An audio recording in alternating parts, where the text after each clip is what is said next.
The Single Life, Couples Tell All, Season 4. Chantal comes in guns a-blazing, looking straight out of the Matrix. Tyree strutts into the studio, feeling confident. I got a little new swag going on, you know. I'm feeling myself a little more. I got a little more confidence. Natalie arrives with her extensions looking more fried than ever, and she's ready to demand respect from Josh. I'm a woman who gave years of life.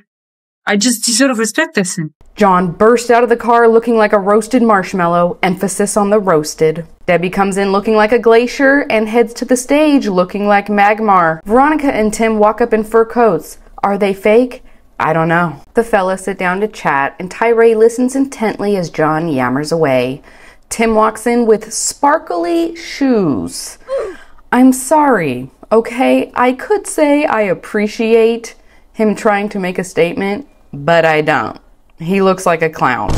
However, I do love Tim's look. He's grown out his beard, dyed it and his hair black, his eyebrows might be a tad thicker, and it looks like he's had some filler or a buttload of foundation. Tim asks Tyree if he's still a virgin, and Tim's like, is it religious or something? Is it like a religious thing with you? Like, man, you know, I just kind of never did it, and then I just got old. Tyree's like, no, it just never happened. Then Natalie comes in and they start dogging on him for not having any experience. It was so rude. When you hear he's a man that's 33 that has waited, how do you feel about that? I feel like he's a great guy who is waiting for someone special in his life. Thank you, I appreciate it. If you're a virgin, own that. If you don't sleep around and you're not sexually active, good for you. Seriously, I do not understand why they're dogpiling on him. Then Chantal walks out looking like Elsa. She looked like a snow goddess. I also wanted to point out she has way less makeup on and she looks stunning. Everyone walks out to the stage. Tim again sits next to Veronica. I'm sure the producers made them do that. Okay, intros everyone. Chantal, are you still in contact with Giannis? And she's like, oh my goodness, I like Giannis so much. Something about a foreign man, it does attract me very much. On to Veronica and Tim. Veronica, the last time you were here, you were with Mr. Jamal. How are the things between the two of you now? Are you still together? We are not, and things ended very badly and very quickly. Oh, really? Who saw that coming? Tim, are you still dating Louisa? John, are you still living in Texas? Still living in Texas? We always have our days, you know. We're still like, you know, when you start living with someone, you know, it's a little different from, you know, long distance relationships. Miss Debbie, you look like a beautiful goldfish. Are you and Ruben still chatting? Yes, it's like a seed was planted in Miami. So now I'm kind of watching and seeing how it grows. Then Debbie says she needs help dating. I could use some help. I feel like I'm in dating 101. Debbie, please do not ask these people for advice. Natalie, are you and Josh still broken up? If I give him another chance, what he asked for, I need to be really sure about him being more serious about me. Natalie's hair looks horrible, and it looks like she's had fillers done, or maybe it's the makeup, but I don't like it. Now we get into the meat. Our first contestants are Tim and Veronica. We got Louisa and Jamal backstage, but first, how and Veronica and Tim doing? Now we don't hate each other today. Exactly. So yeah, we're good winning today. Yeah, we are winning. Louisa is backstage having a panic attack. She's just getting a little big, you know, just deep breaths. Sean immediately brings up the confrontation between Jamal and Tim. They play the video of Jamal coming at Tim, and Jamal says alcohol played a huge part, but yes, he does stand by everything that he said. Then they just start fighting back and forth, back and forth. They are showing that we are the best friends. We love each other. Close. Yeah, but that's what they're referring to. You're just the whole thing. Then Jamal calls Tim a sweetheart. And Tim's like, did you call me sweetheart? Yeah, because you're looking like one.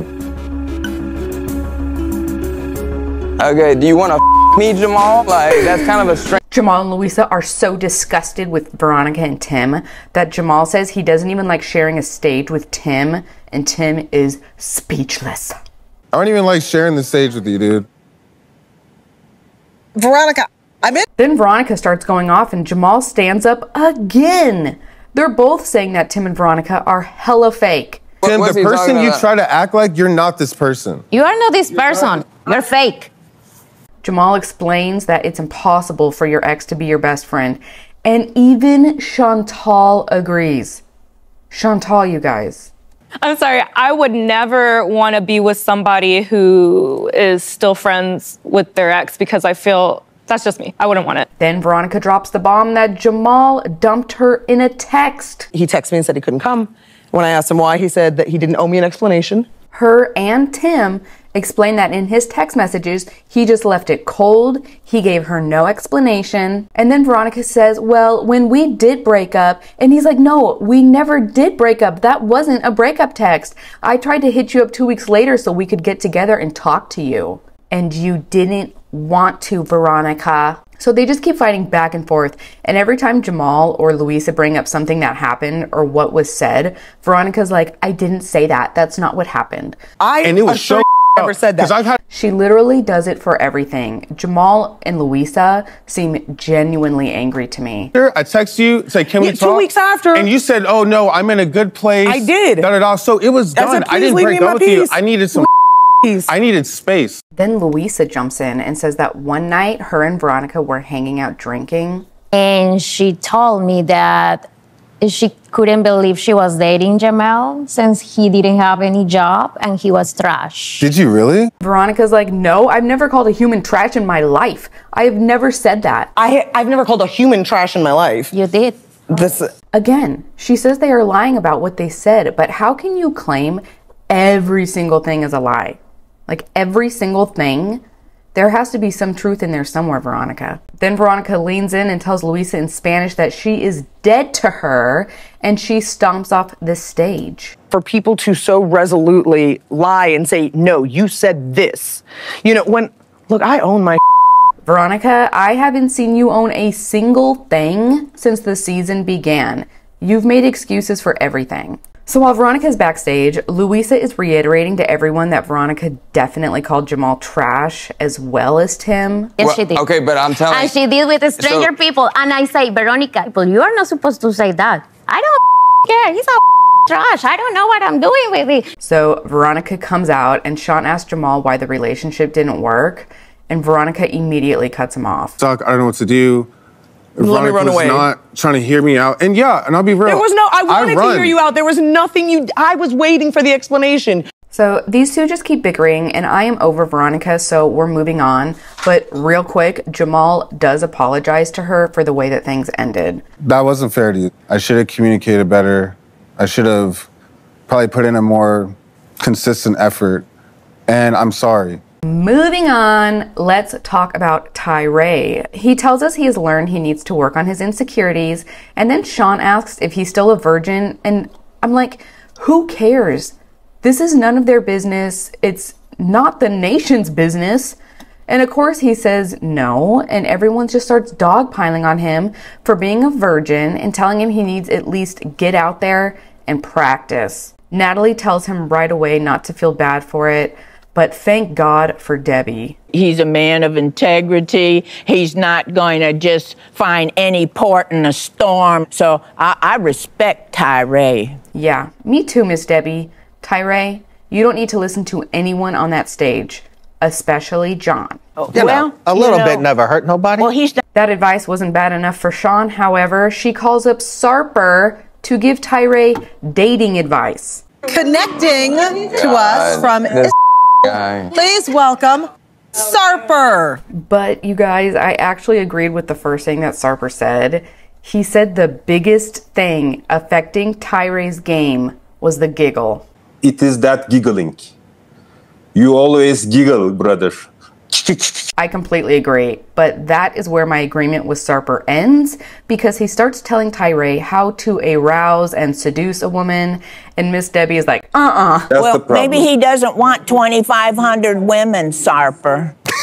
She hates you, Sarper. And then she really digs into him and said, you need to show respect to your parents and quit bragging about your body count. You're a man. You gotta represent. And we don't represent with our ding-dong all the time.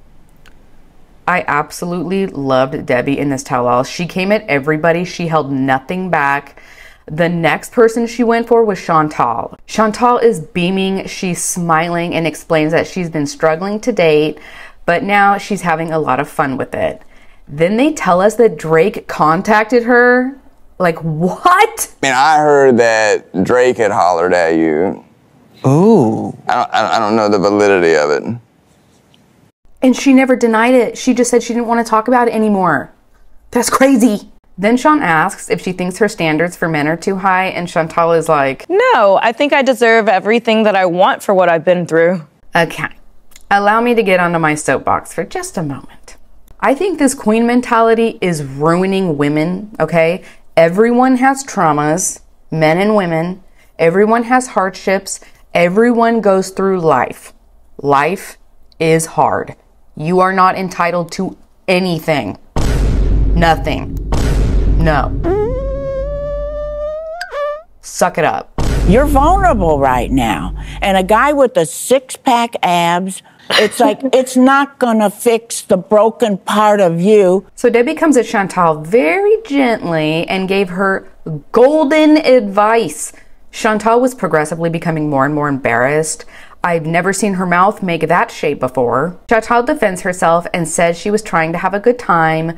Then Tim says, you don't need to act like that. You're naturally beautiful. And I wouldn't want to imagine my wife banging half the guys in the country. That she was like walking around pantyless with a bunch of dudes. And then John jumps in and says he doesn't want to be with a woman who sleeps around. I was like, John? Basically, a guy wants family, guy wants commitment, guy wants loyalty. Purity.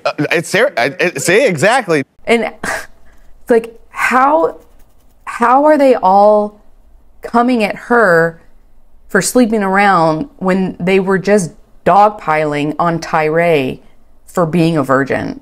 Like, what is your guys' problem? Instead of thinking about what everyone is saying and receiving it as constructive criticism, Chantal is like, wait, does anybody have a problem with the trip I just took? Like, obviously they do. Like, they've been hammering you this whole time, Chantal. I feel pretty much attacked. There's nothing wrong with going to Greece, but she doesn't have to advertise she's going pantyless. Chantal's like, yeah, well, I had some coverage.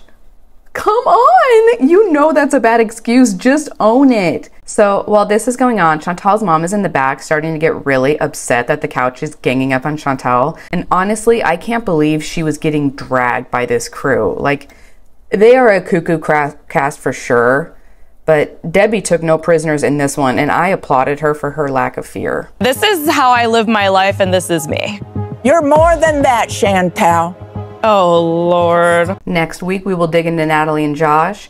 And for some reason, they brought the other Debbie out, I think just to harass Josh. Josh, you are the most disgusting human being ever. You gotta listen. So what I said... She doesn't. It's like a dog whistle when she talks. And spoiler alert, Giannis tells the cast he doesn't think Chantal is ready to be in a relationship. I, as a person, feel she's not ready. Yeah, so that's going to be really juicy.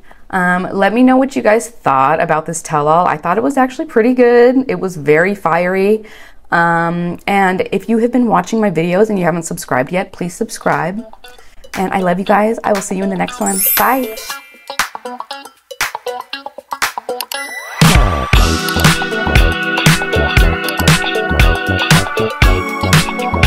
Oh boy.